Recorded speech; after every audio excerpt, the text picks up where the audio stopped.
So someone outside? Probably the neighbors. Put your shoes on. Can I help you?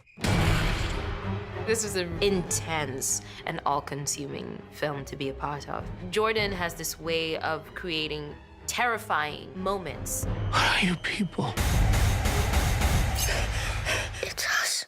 It was very scary for me to play both the hero and the villain and to pursue both of their objectives. Stick with me, and I'll keep you safe. Run! Jordan was so awesome because there's just no limit to how weird you can get, how crazy. You see how incredibly entertaining it is what he does, and brutally scary. Jordan Peele movies are so different. You can never tell what's about to happen, and that's what I'm always wanting in a horror movie. You're just joining a really creative, brilliant mind who trusts you to help augment the world that he's created. Jordan is making his favorite movie all the time.